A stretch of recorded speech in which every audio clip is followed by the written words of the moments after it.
I want to talk to you. Not now, later. No, now.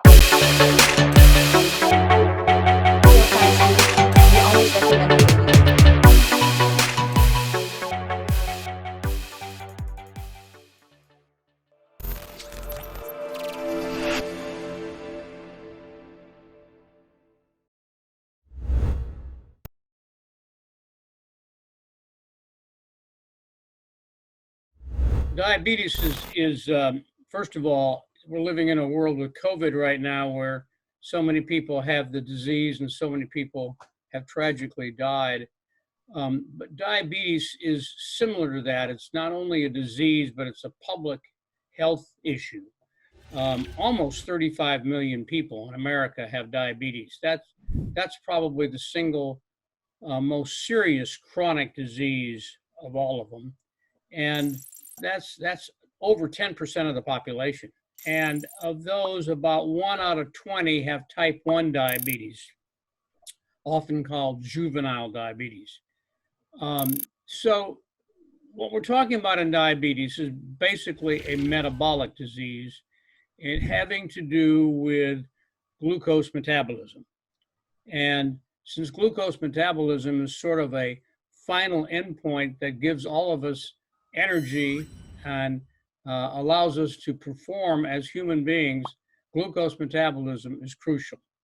In order for us to convert complex sugars into basic sugars, and basic sugars is what we need for glucose, we need to have insulin.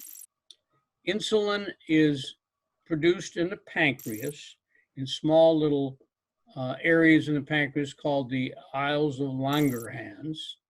And the insulin breaks down to the glucose and allows us to utilize it. Now, when someone has an inadequate amount of insulin due to a relative failure of the islets of Langerhans, either they don't have enough of them or genetically they didn't make enough of them, they have a relative lack of insulin. And so the end point is that you have high levels of sugar, and it can't be broken down into the endpoints of energy.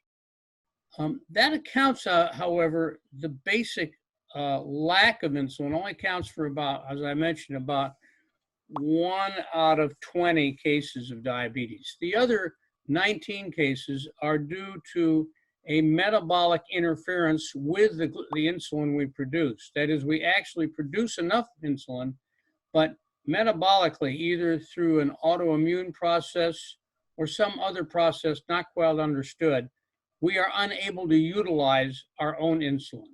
It's almost like an antibody's in the way.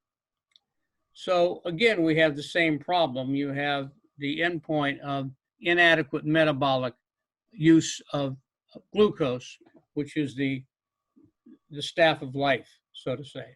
When we have a lack of insulin or it's misused and we have this metabolic problem, it affects a lot of our body organs.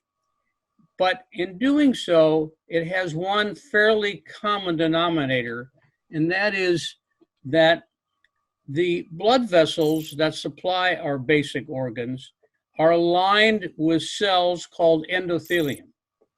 And the endothelium is what gives our blood vessels structure and gives them the ability to hold the blood in the vessels as it is, sort of keep the oil inside the pipe instead of having leaking it out. Now, when that endothelium either does not function right or is destroyed, then we have a serious problem of loss of fluids within the blood vessels. First plasma, then red blood cells, and so on. And this is what really happens. This is the basic problem in diabetes. The organs it affects are many. In a given human being, it doesn't usually affect all of them, but it can affect any one of a number of them as follows. Obviously, being an ophthalmologist and neuro-ophthalmologist, I'm most interested in the eyes, and it affects the eyes in several ways, but the main one is in the retina, in the back of the eye. But even before the retina, there's a higher incidence of cataracts. There's a slightly higher incidence of glaucoma. And so we have sort of a grand mesh of problems in the eye, but the big one is diabetic retinopathy.